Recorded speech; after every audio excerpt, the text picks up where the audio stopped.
Give my son this money and these notes, Ronaldo. I will, my lord. You shall do marvelous wisely, good Ronaldo, before you visit him, to make inquire of his behavior.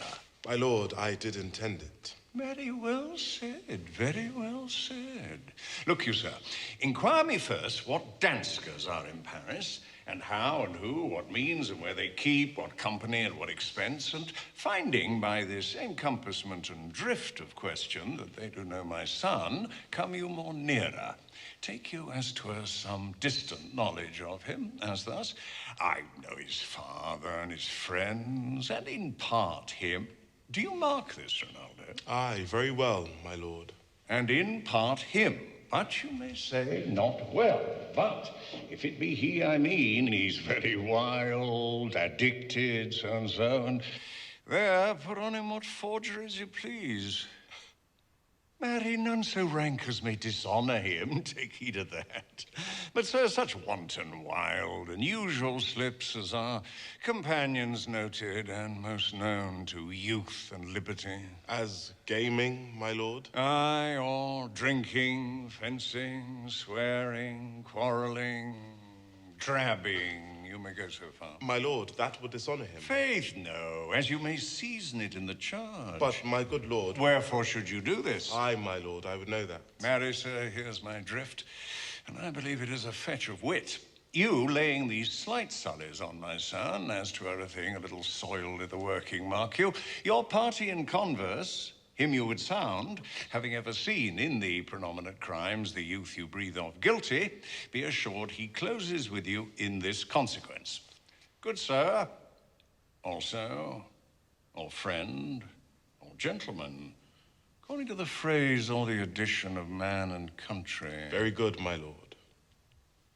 And then, sir, does he this? He does...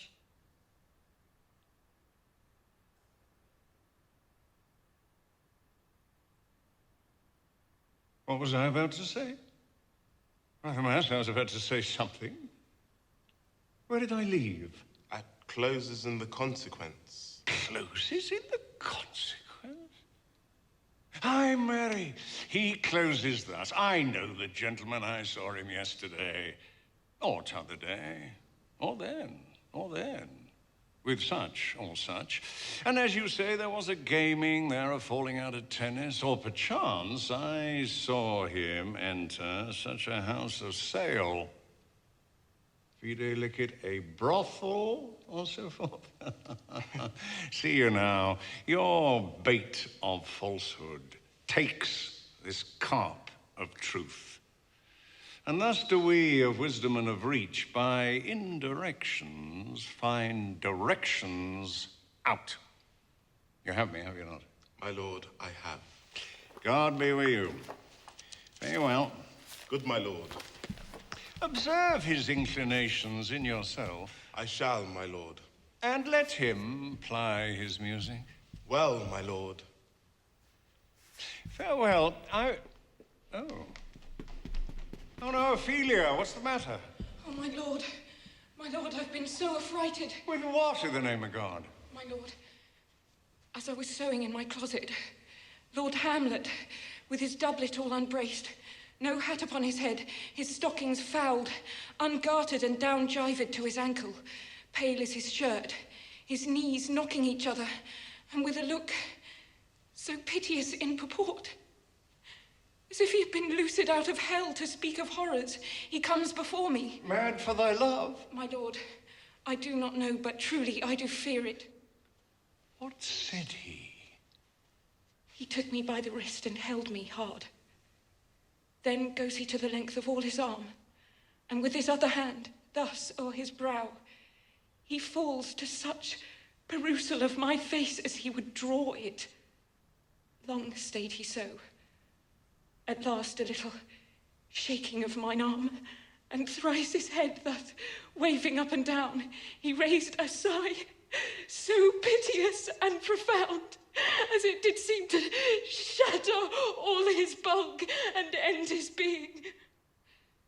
That done, he lets me go, and with his head over his shoulder turned, seemed to find his way without his eyes. For out of doors he went without their help, and to the last bended their light on me. Come, this is the very ecstasy of love, whose violent property foredoes itself and leads the will to desperate undertakings. I am sorry. What, have you given him any hard words of late? No, my good lord, but as you did command, I did repel his letters, and denied his access to me. That hath made him mad. I am sorry that with better heed and judgment I had not quoted him. I feared he did but trifle and meant to wreck thee. But beshrew my jealousy. Come, go we to the king. This must be known.